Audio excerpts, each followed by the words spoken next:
Okay, so, alright, so this game is called Exogenesis, Perils of Rebirth, and it's, would you call it sort of a combination point-and-click adventure game and visual novel? Is that a Yeah, it's actually, yeah, it's important to define what game it is, because if you say just visual novel, people who are not really into that won't be interested.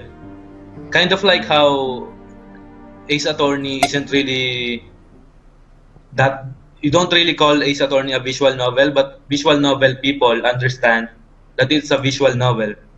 So we kinda had to make the distinction clear, Right. so that people understand what kind of game it is.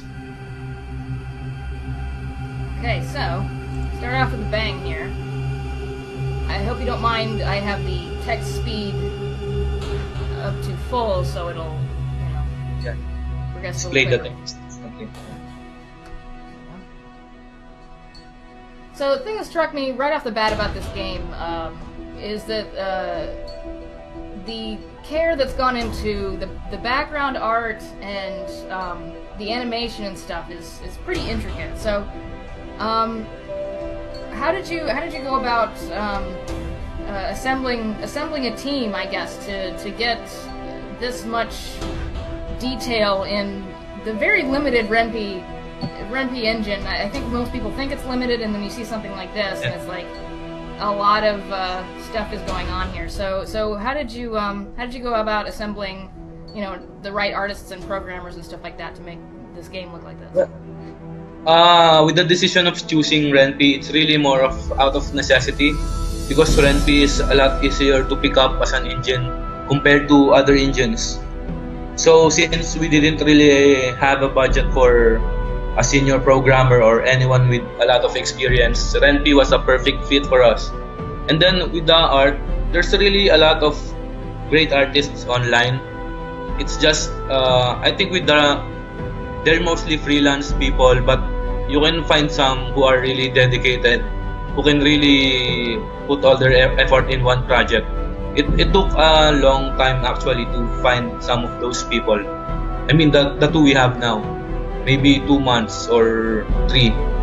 But then, it's important that you find people who are not only good at what they do, but also they have good work ethics. Like some other directors who create games, like I think Winterwolf said this a few times already. It's a lot easier to find reliable artists than good artists. So we took extra care in finding people who are both. Right. The other thing that strikes me about this game right off the bat is that there's obviously a lot of high concept fantasy lore and backstory and stuff like that going on here. So how long did it take you to develop like the story behind this game, and you know, what's your philosophy for introducing like a big heavy world like this in a way that's natural to the player, so they can kind of absorb it all?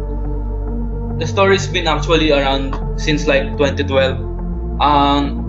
Florence and I, we joined this competition, Startup Weekend. It's an international thing, but they hold it here in Manila as well. So we joined that. We won 4th place, I think. And then we learned a lot from that event, because it's really an event for business people, for startup people. We learned a lot from there, what steps we had to take to get the game going. So from there, we gained a lot of confidence to actually finally do it. We've always wanted to make video games. It's just that here in the Philippines, you don't have a lot of options. If you wanna start out, you're gonna be working on games that you don't really like, or maybe start with QA. For me, it's not a lot of fun, because I'm more on the creative side. You really have to be in this right state of mind, right? If you're doing something that you don't like, you're gonna put out stuff that aren't optimal. So you wanna be working on something that you're really into. So when we were looking for artists, we had to really explain what we were doing, so that they won't take it just because they needed a racket. They should be into it, so they'll do their best work could come out while working on the game. Okay, so we're entering the adventure game portion of the game, and how was it integrating this kind of stuff into the Rugby engine, which is usually just for visual novels, which have much more limited interactivity generally. So, I mean, how did that come about? Well, there are a few games that have this kind of interactivity. What's really stretching the engine with our game is the animations.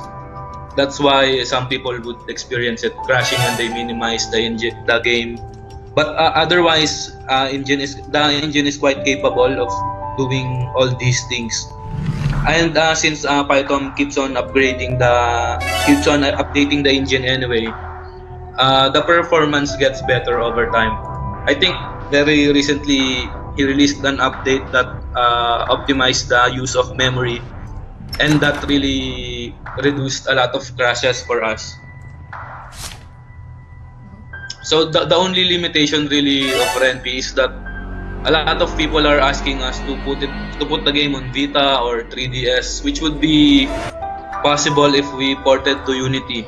So that's one thing we're looking at, which we can really only do if we reach a stretch goal for that. So we can hire a couple of Unity guys, because what we were initially planning, was complete the game and then take time to port it to Unity. But if we could afford doing it concurrently, then upon launch of the game, we'll be on all platforms that Unity supports. So we have a question actually from Zach, who was in the room here with me. So. All right.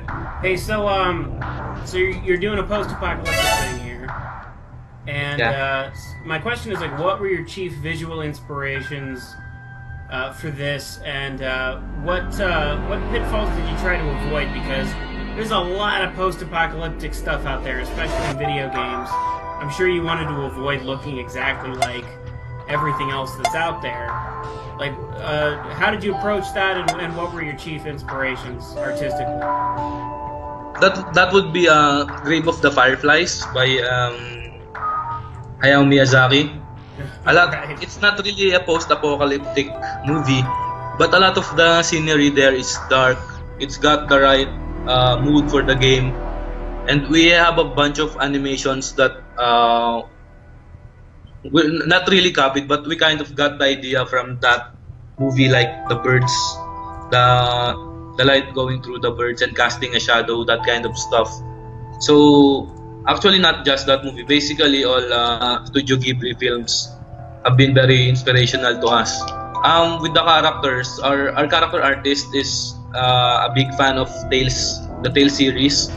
So you might find some similarities with the style when it comes to the characters, especially with the part in the game where Yu calls Midori. We have the boxes that look like the skits from the Tales games. So yeah, it also was very important for us to avoid looking like every other post-apocalyptic game. We had a bunch of artists try out, and we chose the one who's with us now, and that's his style from the very beginning. Actually, he does mostly book covers in Indonesia. So fortunately, he got into the post-apocalyptic thing easily. And a lot of people have mentioned the Zero Escape series when looking through this, and I understand that was one of your chief inspirations as well. Yeah. So I'm actually I'm not real familiar with those games. What do you think makes that and the Phoenix Wright series, I guess, stand out the most to you? What do you value most about those games that influenced creating your own? It was mostly, well, I've loved the Ace Attorney series, but it was 999 which really made me decide to do it, because I'm mostly a writer by trade, So you don't really have a lot of options if you wanna go into game dev. But then I saw this game 999, and it really did a lot with the storytelling in that game. You by the way they used different endings to lead up to the final one and the twist at the very end. It was really I can't think of anything comparable to its final twist. I think it's the best for me in video games. Maybe BioShock, the twist there, but it wasn't really it didn't have a final feel, because after that there was still a bit of game left in BioShock. In 999, not so much. Once the twist happens, and especially what they did the twist that isn't really possible anywhere else except the DS. So that's another thing. That was really a brilliant twist that we can't hope to do something like that because it's really for the DS only. Yeah, giving any more details would spoil it. Alright, so this is a placeholder for an actual animated opening that you guys are working on, right? Yeah, after you open the door. So yeah, it looks really crappy. The resolution is about how far through production would you say you are pre-Kickstarter? We have the entire story planned out. Then for the game itself, we wrapped up this first chapter. We're starting a little bit on the second chapter, but from there it's really gonna be easy now because our programmer he knows his way around NP now, and our artists. So at first I had to explain how puzzle rooms are gonna work, how important object placement is. And so we had some time having to get that right. Now our background artist is familiar with that, so it doesn't take as much back and forth as it used to be. So yeah, it's really we don't really expect anything that can hinder development at this point. What actually took us a while is finding people who can put us on Kickstarter, because we're based in the Philippines. We eventually decided to go with it through our composer in the US. So basically, we did the entire chapter in like 3 months. So our goal is to finish everything by December, to release everything by December. But we can probably launch sooner, considering if everyone did full time, and now that we know how things work, it's gonna be a lot easier. Okay. Music jumps up and down sometimes for me. I'm trying to make sure it's not drowning anybody out, but I keep having to go back. Saloon music. Okay, so yeah, I guess I'll fold it back over to the chat if there's any questions there you want to answer, and we'll keep going for about I guess 10 more minutes or so, or however long you guys have things to ask about where the game's going in the future and what the Kickstarter goals are and stuff like that. So yeah. There's actually this one question asking how many artists do we have.